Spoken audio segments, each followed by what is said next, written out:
ಹೋಗಲಿ, ಆವಾಗ ಟೈಮ್ ಸಿಕ್ಕಾಗ ಹೋಗಲಿ ಸಿದ್ದರಾಮಯ್ಯನವರು. ಒಟ್ಟಾರೆ ಹೋಗ್ತಾರಲ್ಲ ನೋಡಿ, ಒಬ್ರಿಗೂ ಕಾಂಗ್ರೆಸ್ನವ್ರು ಧೈರ್ಯ ಇಲ್ಲ. ನಾ ಏನಾರ ಕಾಂಗ್ರೆಸ್ನಾಗ ಇದ್ದೆ ಅಂದರೆ ಅದನ್ನು ಧಿಕ್ಕರಿಸ್ತಿದ್ದೆ ಹೈಕಮಾಂಡದ್ದು. ನಾವು ಹೋಗ್ತಿದ್ದೆ ಅಯೋಧ್ಯೆ, ರಾಮ ಮಂದಿರ, ಕಾಶಿ ವಿಶ್ವನಾಥ, ಮಥುರಾ ಕೃಷ್ಣ, ಇವೆಲ್ಲ ನಮ್ಮ ದೇಶದ, ನಮ್ಮ ಧರ್ಮದ, ಸನಾತನ ಧರ್ಮದ ಏನು ನಮ್ಮ ಮಹಾಪುರುಷರು. ಅವ್ರಿಗೆ ರಾಜಕೀಯಕ್ಕೆ ನಾವು ಎಂದು ನೋಡ್ರಿ, ಅದು ಬಿ ಜೆ ಪಿಯವ್ರು ಮಾಡ್ಯಾರು, RSSನವ್ರು ಮಾಡ್ಯಾರು, ವಿಶ್ವ ಹಿಂದೂ ಪರಿಷತ್ನವ್ರು ಮಾಡ್ಯಾರು, ನೋಡಬಾರ್ದಾಗಿತ್ತು. ನೀವು ಆ ರಾಮನ ಭಕ್ತ ಆಗಿದ್ದು ಹೋಗ್ತಿದ್ರಿ. ನೀವು ಹೋಗೋದಿಲ್ಲ, ಯಾಕಂದ್ರೆ ನೀವು 25 ವಕೀಲರುಗಳನ್ನ ಕಪಿಲ್ ಸಿಬ್ಬಾಲ್ ಹಿಡಿದು ಎಲ್ಲರೂ ಸುಪ್ರೀಂ ಕೋರ್ಟ್ನಲ್ಲಿ ರಾಮ ಒಂದು ಕಾಲ್ಪನಿಕ, ರಾಮ ಹುಟ್ಟಿರಲೇ ಇಲ್ಲ, ರಾಮ ಅನ್ನೋಂಥ ಭೂಮಿ ಮ್ಯಾಗ ಇರಲಿಲ್ಲ ಅಂತ ಹೇಳಿದ್ರಿ. ಈಗ ರಾಮ ಅದಾನ, ನಾನು ರಾಮ ಭಕ್ತ, ನೀನು ರಾಮ ಭಕ್ತ, ಕಾಂಪಿಟೇಷನ್ ನಡೆದದು. ಯಾಕಂದರೆ ರಾಮ ಈ ದೇಶದ ನಮ್ಮ ಮೂಲ ಪುರುಷ. ರಾಮನ ಬಿಟ್ಟು ಭಾರತ ಇಲ್ಲ, ಭಾರತ ಬಿಟ್ಟು ರಾಮ ಇಲ್ಲ. ನೋಡಿ, ಅವ್ರವ್ರಿಗೆ ಬಿಟ್ಟಿದ್ದು.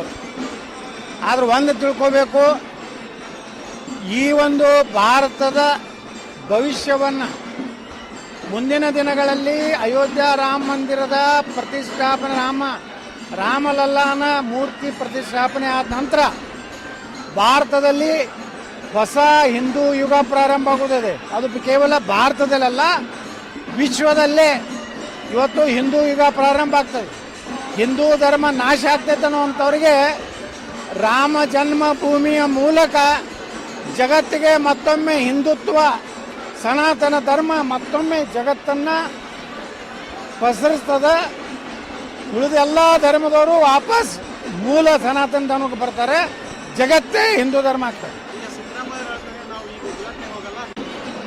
ನೋಡಿ, ನಮ್ಮ ದೇಶದಲ್ಲಿ ಮಹಾಭಾರತದಲ್ಲಿ ಪಾಂಡವರು ಕೌರವರು ಇದ್ದರು, ರಾಮಾಯಣದಲ್ಲಿ ರಾವಣ ಇದ್ದ.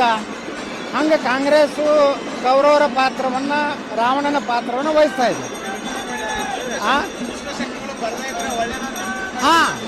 ಹನುಮಂತನ ಒಂದು ಎಲ್ಲಿ ನೆನೀತಾರೆ ದುಷ್ಟಶಕ್ತಿಗಳು, ಪಿಶಾಚಿಗಳು, ನೀಚರು.